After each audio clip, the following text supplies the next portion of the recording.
د غرغښت راډیو تلویزیون درنو لیدونکو اوریدونکو او ګرانو زده کوونکو هیله ده چې روغ او جوړ به وئ. د زده کړې په کور کې خپرونې ته په خیر راغلی. د 10م صنف د مضمونونو نوبت دی.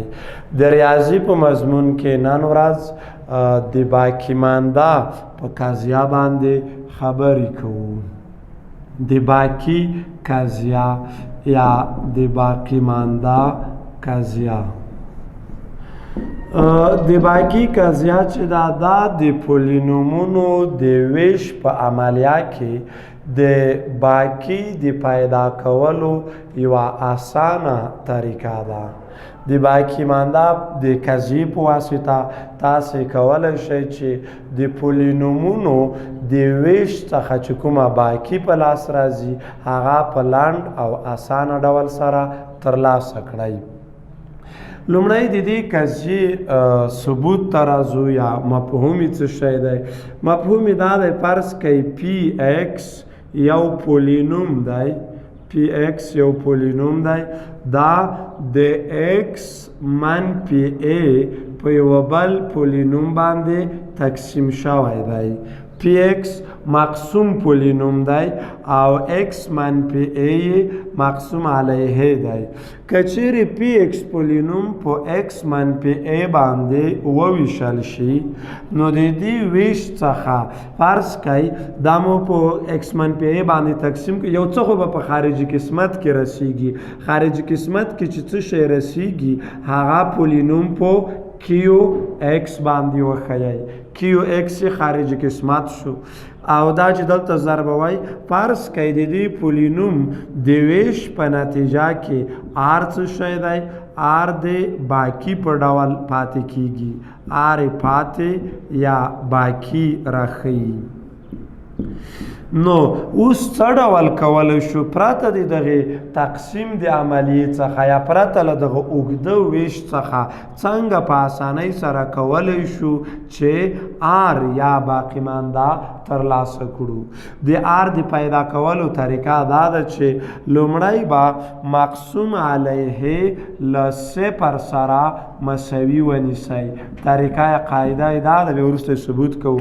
طریقه دا ده چې د مقسوم علیه پولینوم یا کوم پولینوم باندې چې ویشئ هغه به له صفر سره مساوي ونیسئ. ایکس منفي ای مساوي کولو صفر سره.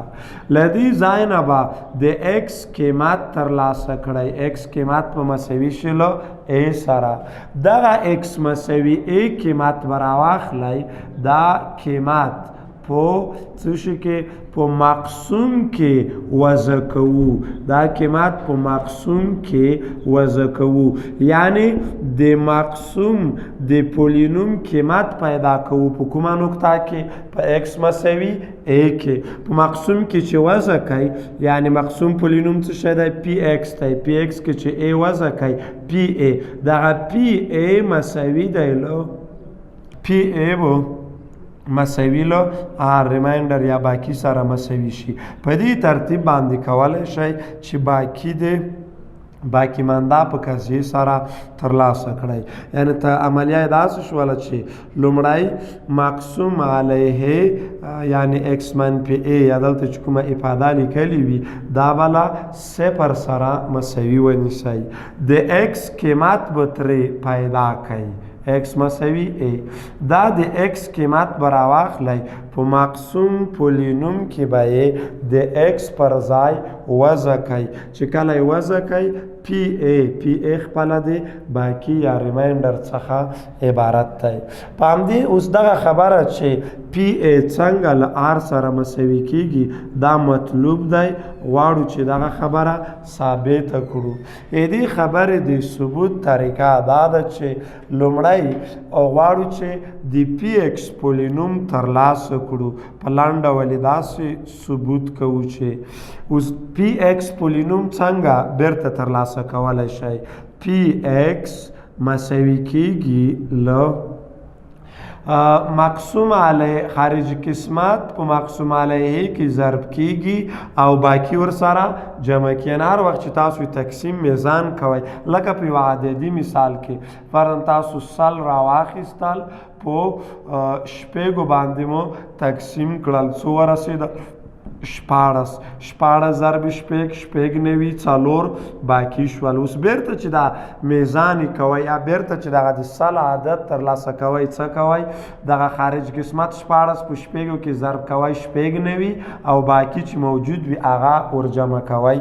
دلته هم داسې کیږي پی ایکس پولینوم چې بیرته لاسته راوړو نو کیو ایکس یعنی خارج قسمت براواخلی کیو ایکس په مقسوم علیه ایکس منفی ا کې به ضرب کوي او آر یعنی باقی به ورسره جمع کوي. اوس دلته د ایکس قیمت څو سره مساوي دی له ا سره مساوي دی. دغه ایکس مساوي ا راخلو په دې افاده کې د ایکس پر ځای وضع کوو. دلته د ایکس پر ځای ا وضع کوي پی ا به مساوي شي دلته هم ا وضع کوي یا کدی کې وضع نه کوي فرق نه کوي کیو ا ضرب ایکس منفی ا یعنی ا منفی ا جمع آر. دلته پی ا خپل لیکو داسې پی ا به مساوي شي پی ا مساوي کیږي له کیو ا ضرب ا منفی ا منفی ا صفر کیږي نو صفر چې کیو ا سره ضرب شي دا حاصل وو صفر شي صفر جمع آر بشي صفر جمع آر بیرته مساوي له آر سره کیږي وینئ پی ا مساوي شولو له آر سره. نو په دې ترتیب باندې د دوا پولینومونو د ویش د حاصل څخه چې کوم باقی مانده په لاس راځي هغه لاسته راوړلی شو. نو د باقی د پیدا کولو یا د دغه قضیې لنډ هدف دا دی چې د باقی د قضیې په کومک تاسو کولی شئ چې د پولینومونو د ویش باقی ترلاسه کړئ. طریقه دا ده چې لومړی به مقسوم علیه مساوي له صفر سره ونیسئ مقسوم علیه د صفر سره مساوي کوو د ایکس قیمت ترې پیدا کړئ دا د ایکس قیمت راواخلی په مقسوم کې د افاده کې د ایکس پر ځای باندې وضع کوي چې په دې سره باقی لاسته راځي. لکه مثال پی ایکس یو پولینوم دی پی ایکس پولینوم مساوي دی له 2x مربع جمع 3x جمع 4 دا پولینوم دی تقسیم کوي پر x جمع 3 باندې که دا پولینوم په x جمع 3 باندې تقسیم شي په x جمع 3 باندې تقسیم شي نو د تقسیم باقی پیدا کړئ دا پی ایکس پولینوم که په x جمع 3 باندې وویشئ نو څو باقی پاتې کیږي. د دې پیدا کولو لپاره به څه وکئ طریقه دا د اول به مقسوم علیه یعنی x جمع 3 مساوي له صفر سره ونیسئ. له دې ځایه به د ایکس قیمت مساوي شي له منفي 3 سره دا د ایکس قیمت په اوس راواخلی په پی ایکس پولینوم کې به د ایکس پر ځای وضع کوئ پی ایکس ایکس پر ځای منفي 3 وضع کوئ پی منفي 3 مساوي کیږي له 2 ضرب ایکس مربع ایکس مربع پر ځای منفي 3 مربع مثبت 3 ضرب ایکس ایکس پر ځای منفي 3 مثبت 4 خپل لیکو. اوس دا ساده کوو پی منفي 3 مساوي کیږي له منفي 3 چې مربع شي مثبت 9 2 ضرب مثبت 9 څو کیږي 18 مثبت 3 ضرب منفي 3 منفي 9 جمع 4 خپل لیکو. له دې ځایه به پی منفي 3 مساوي شي 18 منفي 9 جمع 4 14 کیږي نو باقی مانده 14 شولو. اوس که تاسو په دغه اوږده عملیه باندې یعنی دا پولینوم راواخلی دلته 2x مربع مثبت درې ایکس جمع څلور دا پولینوم راواخلی او پر ایکس جمع درې باندې وویشئ او وګورئ چې باقي 14 کیږي 2x مربع چې په x ویشئ دا به 2x شي 2x چې په x کې ضرب کوي 2x مربع جمع 2x چې په دریو کې ضرب کوي شپږ x علامو ته تغییر منفي دا منفي 2x مربع منفي 2x مربع ختم مثبت 3 او منفي شپږ دا به منفي 3x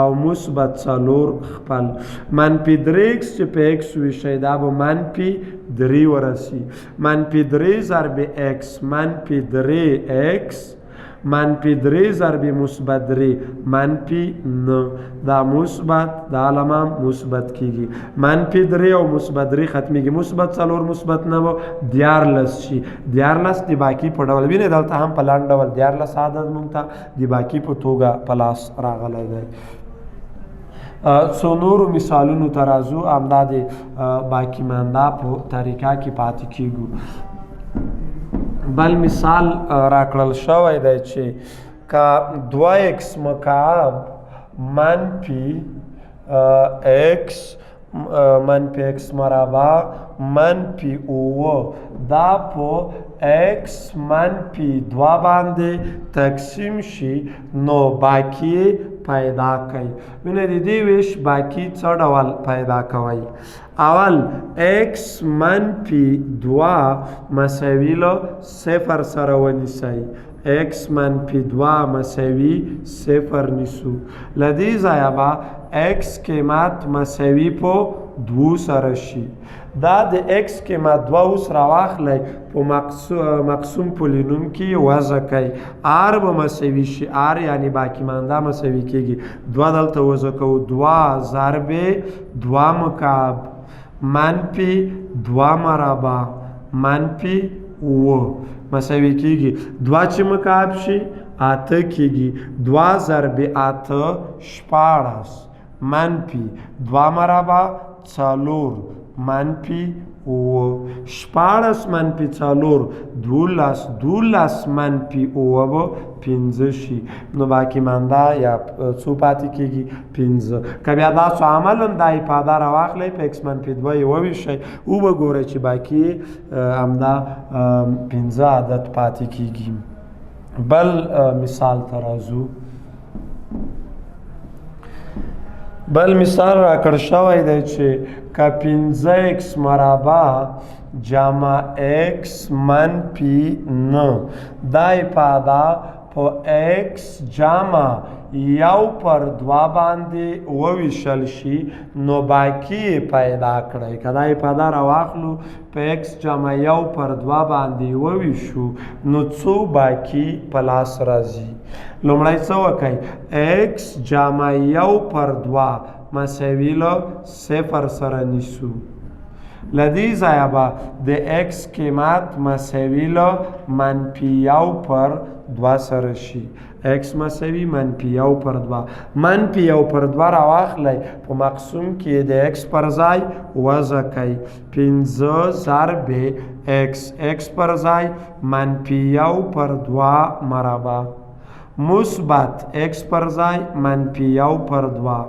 منفي 9 دا افاده او ساده کوي 15 ضرب منفي 1/2 چې مربع شي 1/4 15 ضرب 1/4 منفي 1/2 منفي 9 15 ضرب 1/4 دا به 15/4 شي 15/4 منفي 1/2 منفي 9 د نو مخرج یو دی د ټولو ته مشترک مخرج 4 ونیسئ 4 تقسیم پر 4 یو ضرب 15 منفي 4 تقسیم پر 2 ضرب 1 منفي 2 منفي 4 چې په یو ویشئ 4 ضرب 9 14 دا مساوي کیږي له منفي 2 او منفي 14 منفي 18 15 چې ترې منفي کوي منفي 13 پر 4 دا یې باقي کیږي منفي 13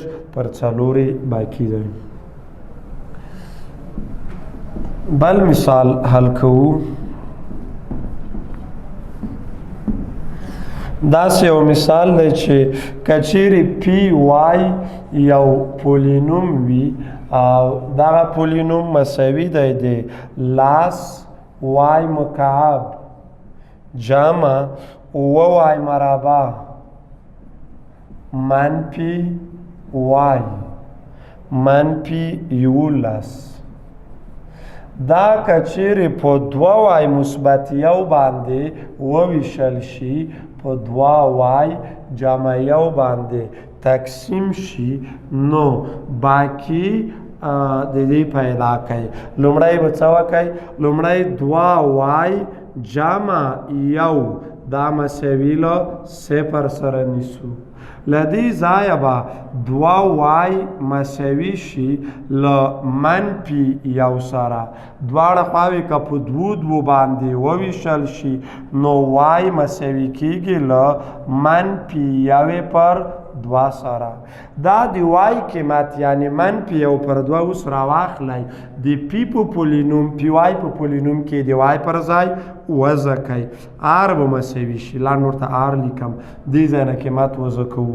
لاس ضرب وای مکعب پر ځای منفي یو پر دوه کل مکعب مثبت اوه ضرب منفي یو پر دوه کل مربع منفي وای پر ځای مثبت یو پر دوه منفي 11. آر یعنی باقی مساوي کیږي د لاس ضرب منفي یو پر دوه کل مکعب منفي یوې پر اته مثبت اوه ضرب منفي یو پر دوه چې مربع شي یو پر څلور مثبت یو پر دوه منفي 11. دا مساوي کیږي له لاس چې په دې کې ضرب کوي دا به منفي څو شي منفي 15 پر څلور مثبت اوه پر څلور مثبت یو پر دوه منفي 11. د 11 مخرج یو دی. ټولو ته مشترک مخرج څلور ونیسئ. څلور چې په څلور وشي یو ضرب منفي 15 منفي 15 څلور پر څلور یو ضرب اوه مثبت اوه څلور پر دوه به دوه شي منفي څلور ضرب 11 منفي څلور څلوېښت اوه جمع دوه نه او منفي 15 منفي څلور څلوېښت منفي نه څلوېښت منفي نه څلوېښت او مثبت نه دا به منفي څلوېښت پر څلور شي منفي څلوېښت پر څلور منفي لاس کېږي باقي منفي لاسو سره مساوي دی. ګرانو زده کوونکو د نن ورځې د ریاضي درس تر همدې ځایه و.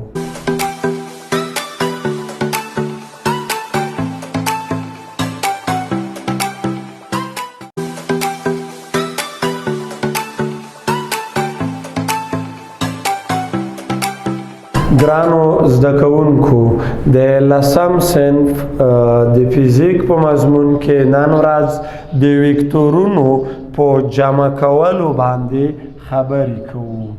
د وکتورونو جمع کول. د وکتورونو د جمع کولو لپاره دوه طریقې یا قاعدې وجود لري. وکتورونه په دوه طریقو جمع کولی شو. یو یې هندسي طریقه ده. هندسي طریقه. په هندسي طریقه کې بیا دوه طریقې شاملیږي. یو پکې د انتقال یا مثلثي طریقه ده. د انتقال طریقه یا مثلثي طریقه او دویمه یې د متوازی الاضلاع طریقه ده. د متوازی الاضلاع طریقه په دې دوو دا د هندسي او دویمه یې څه شی ده؟ دویمه یې الجبري یا حسابي طریقه ده. الجبري یا څه شی ورته وایي؟ یا حسابي طریقه. په دې دوو طریقو باندې وکتورونه سره جمع کولی شو، هندسي طریقه او الجبري یا حسابي طریقه. هندسي طریقې ته اول راځو. هندسي طریقه کې صرف د وکتورونو د انتقال څخه یو شکل لاسته راځي او محصله وکتور پیدا کیږي. د محصله وکتور لوری یا جهت اکثره ورباندې معلوموي. محصله وکتور باید وپیژنو. محصله وکتور څه ته ویل کیږي؟ محصله وکتور دا هغه وکتور دی چې د اول د څو وکتورونو محصله وکتور هغه وکتور ته وایي چې د اول وکتور د مبدا څخه د آخري وکتور تر انجام پورې رسم کیږي.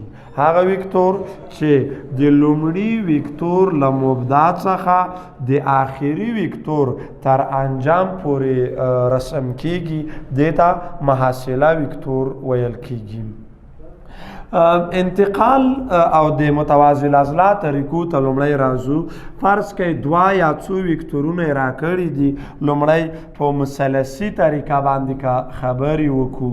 په مثلثي طریقه کې به دوه یا څو وکتورونه داسې انتقال کوئ چې د هر دویم وکتور مبدا د اول وکتور پر انجام باندې منطبق شي. د هر دویم وکتور مبدا باید د اول وکتور پر انجام یا پای ټکی باندې باید منطبق شي. وروسته بیا د اول وکتور مبدا د آخرني وکتور له انجام سره تړل کیږي او په نتیجه کې محصله وکتور لاسته راځي. فرض کړئ دا د ا یو وکتور دی. د ا وکتور دلته لرو. د ا وکتور له انجام څخه بل فرضاً د بی وکتور دلته رسم شوی دی. که چې لاندې وښیو بی وکتور دی. دوه وکتورونه د محصله به څه شي؟ دا د ا د وکتور مبدا او د بی وکتور انجام دا خپلو منځو کې سره ونښلوئ. د دغه د نښلولو څخه دغه وکتور لاسته راځي. دې وکتور ته څه ویل کېږي؟ دا آر یا محصله وکتور شو چې د ا جمع بی سره د ا او د بی له وکتوري مجموعې سره مساوي ده. یعنی د محصله وکتور دا معنا نه لري چې ا وکتور فرضاً لاس وي بی 15 وي نو محصله وکتور به 15 سانتي متر یا 15 واحد شي. دا خبره یوازې هغه وخت کې سمیږي. هغه وخت محصله وکتور د دواړو وکتورونو له مجموعې سره مساوي کیږي چې دواړه وکتورونه سره موازي او هم جهت وي. بیا که یو وکتور لاس وي بل 15 وي هغه محصله وکتور به 15 واحده کیږي. نو ا او بی وکتورونه دا د انتقال یا زیات وکتورونه وي. زیات وکتورونه درکړي وي. فرضاً کله ته لومړی شکل کې وښیو. مثال یو ا وکتور درکړی دی، بل فرضاً د بی وکتور درکړی دی، فرض کې بل داسې د سی وکتور درکړ شوی دی. دا وکتورونه درکړي تاسو د انتقال په طریقه باندې دا سره جمع کوئ. څنګه جمع کوئ؟ اول به د هر وکتور منتقله وکتور د بی ا وکتور فرضاً راخلو. پروا نه کوي که سره مخته او شاته شي ځکه د وکتورونو په جمع کولو کې تبدیلي قانون صدق کوي. فرضاً دا د ا وکتور شولو، یعنی د ا د وکتور په اندازه او په همدې جهت باندې د ا د وکتور هم جهت یو وکتور به رسم کوي. اوس به د بی وکتور داسې انتقال کوي چې د بی د وکتور مبدا د ا د وکتور په انجام باندې منطبق شي. دې ځای نه فرض کوي دا د بی وکتور شولو. اوس به د سی وکتور داسې انتقال کوي چې د سی د وکتور انجام هغه د سی د وکتور مبدا د بی د وکتور په انجام یعنی پای باندې منطبق شي. فرضاً په دې ډول دا د سی وکتور وښیئ. دا سی وکتور شولو. اوس که نور وکتورونه ډي وکتور موجود بیا د سی د انجام نه پیلو. د اول وکتور مبدا او د وروستي وکتور چې کله تاسو د عملیه کوئ د آخري وکتور له څه شي سره له انجام سره ونښلوئ. دا څه شی شولو؟ دا آر یا محصله وکتور شولو.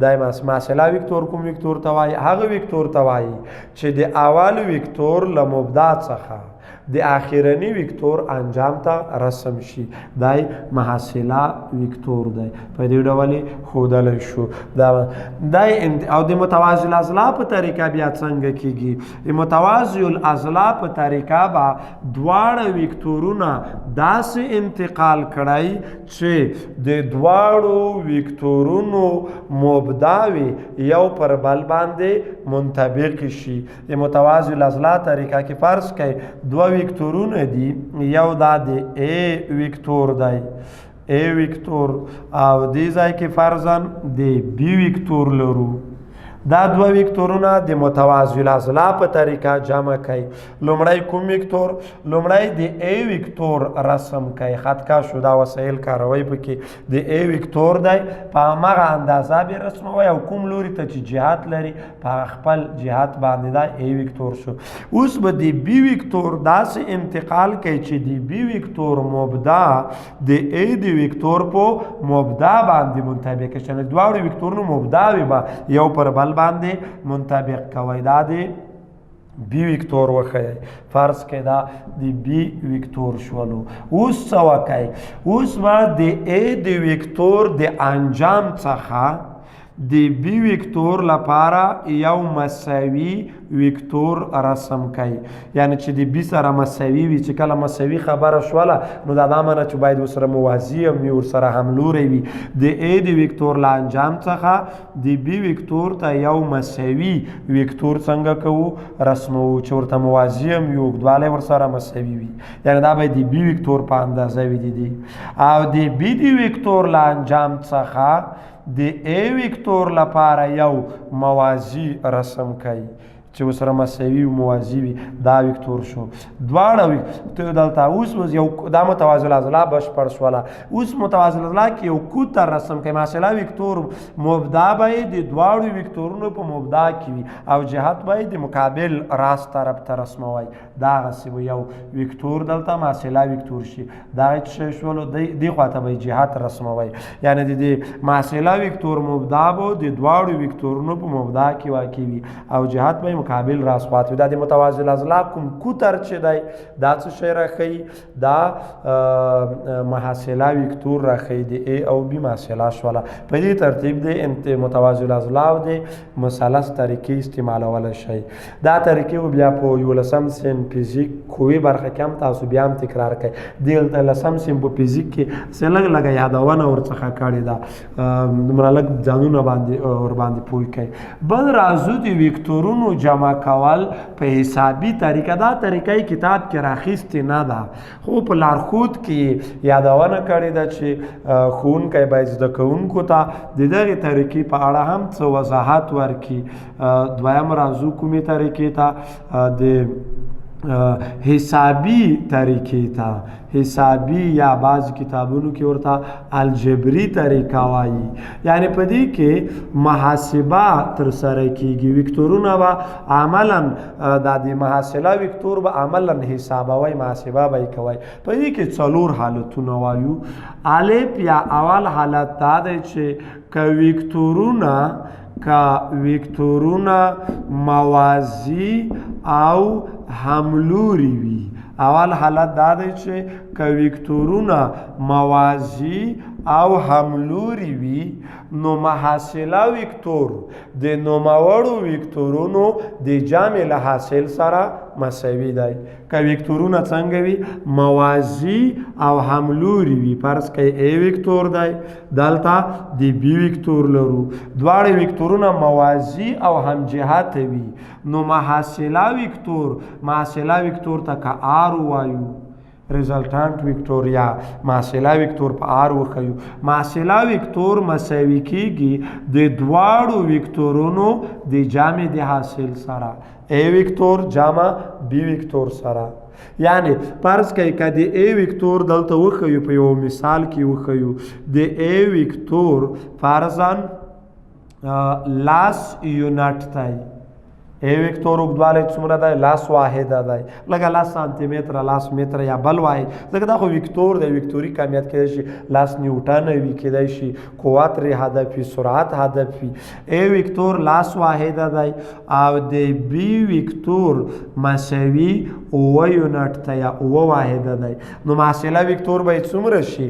محصله وکتور آر مساوي کیږي دواړه به سره جمع کوي، یعنی په دې شکل باندې راکړي وي. لاس جمع اوه څومره کیږي؟ محصله وکتور به 19 یونټ وي. په دې ته یعنی که چیرې وکتورونه موازي او همجهت وو نو په دې صورت کې محصله وکتور د دواړو وکتورونو یا د ټولو وکتورونو د جمع له حاصل سره مساوي دی. دویم که چیرې وکتورونه موازي او مخالف الجهت وي، کچری وکتورونه موازی او مخالف الجهت وي نو محصله وکتور یې د نوموړو وکتورونو د تفریق د حاصل سره مساوي دی. که وکتورونه په دې ډول ولرو، یو د A وکتور وي دلته او بل د B وکتور ولرو، A او B دوه وکتورونه وي، نو محصله وکتور چې پیدا کوي دواړه وکتورونه به له یو بل څخه تفریق کړئ، یعنی آر وکتور مساوي کیږي له A وکتور، د لوی وکتور څخه به کوچنی وکتور منفي کوئ او که دواړه مساوي وو محصله صفري وکتور کیږي A منفي B. فرض کړئ د A وکتور لاس واحده دی، د B وکتور شپږ واحده دی، نو محصله به په دې حالت کې چې موازي او مخالف الجهت وي لاس منفي شپږ مساوي کیږي 4 واحده. دا ترتیب دی، یعنی بیا به وکتورونه سره منفي کوئ. کله چې وکتورونه موازي او همجهت وي نو محصله وکتور چې پیدا کوئ دواړه وکتورونه سره جمع کوئ. که موازي او مخالف الجهت وو د محصله وکتور د لاسته راوړنې لپاره دواړه وکتورونو د تفریق حاصل پیدا کړئ.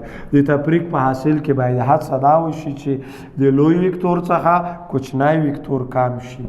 جیم یا دریم حالت که وکتورونه یو پر بل باندې عمود وي، که وکتورونه یو پر بل عمود وي، هغه که د قوې وکتورونه وي، که د سرعت وکتورونه وي، که تعجیل وکتورونه وي، ځکه وکتور نه اصل کې وکتوري کمیتونه اکثره هدف دي.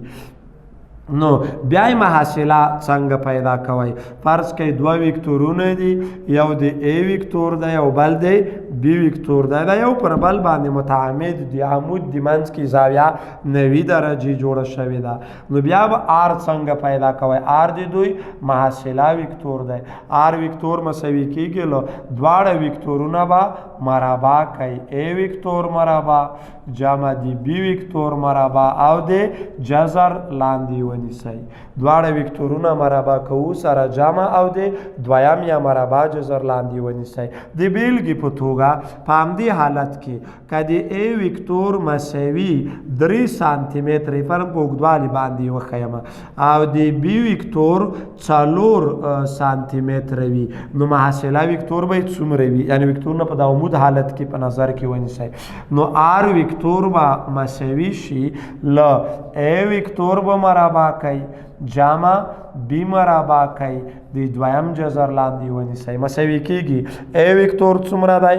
3 دی، 3 مربع جمع د B وکتور 4 مربع د جذر لاندې، 3 چې مربع شي 9 جمع 4 چې مربع شي 14، 9 جمع 14 څو کیږي؟ 25 د جذر لاندې او 25 مربع جذر له 50 سره مساوي دی. محصله وکتور به څو واحده وي؟ 15 واحده وي. R وکتور مساوي کیږي له څو سره؟ له 15 سانتي متر سره. په دې ترتیب پیدا کولی شئ. او وروستي څلورم حالت ته راځو. که چیرې دوه وکتورونو په منځ کې یوه کیفي زاویه وجود ولري، یعنې یوه زاویه یې په منځ کې درکړې وي، دا زاویه 90 درجې نه وي، دا نورې صفر یو صلاتي هغې مخکې حالتونه وشول، یوه اختیاري زاویه وجود ولري، د دوه وکتورونو په منځ کې یوه اختیاري زاویه موجوده وي، دا د A یو وکتور فرض کوي او دا د B وکتور وي، ترمنځ یې څومره زاویه وجود ولري؟ د الفا یوه زاویه یې په منځ کې شتون ولري. نو R وکتور مساوي کیږي له A به مربع کوي جمع B مربع کوي جمع 2AB ضرب کوساین الفا د جذر لاندې. آر ویکتور A مربع جمع B مربع جمع 2AB ضرب کوساین الفا د جذر لاندې. د دې فارمول په واسطه بیا محصله پیدا کولی شئ. د دې فارمول ثبوت به تاسو په 11 سیم فزیک کوه کې هم ووایئ. دا صرف لاند یاد کړئ دا فارمولونه ورته. فرض که یو مثال په دې وروستي فارمول باندې حل کوو چې دوه ویکتورونه یې راکړي دي د شکل مطابق. فرض کړئ دلته د A ویکتور دی، دا څومره دی؟ 15 واحده دی، او د B ویکتور مساوي دی له 3 واحد سره. په منځ کې زاویه 80 درجې جوړه شوې ده، 80 درجې زاویه لري. محصله ویکتور یې پیدا کړئ. نو R مساوي کېږي له A مربع جمع B مربع جمع 2AB ضرب کوساین الفا د جذر لاندې. له دې ځایه اوس R ویکتور ته راځي. R به مساوي شي A مربع 15 مربع جمع B پر ځای 3 مربع جمع 2 ضرب AB A پر ځای 15 AB پر ځای 3 ضرب کوساین 80 درجې. کوساین 80 درجې له 1 پر 2 سره مساوي دی. کوساین الفا پر ځای څو لیکو؟ ضرب 1 پر 2 د جذر لاندې. له دې ځایه به R مساوي شي 15 چې مربع شي 25 3 مربع 9 جمع دا 2 له 2 سره ختمیږي. 15 ضرب 3 15 د جذر لاندې. دا به مساوي شي 25 جمع 15 40 جمع 9 40 د جذر لاندې. 40 مربع جذر مساوي له 9 سره دی. 9 واحده. محصله ویکتور به د دواړو ویکتورونو څومره وي؟ هغه 9 واحده وي. ګرانو زده کوونکو د فزیک درس تر همدې ځایه پورې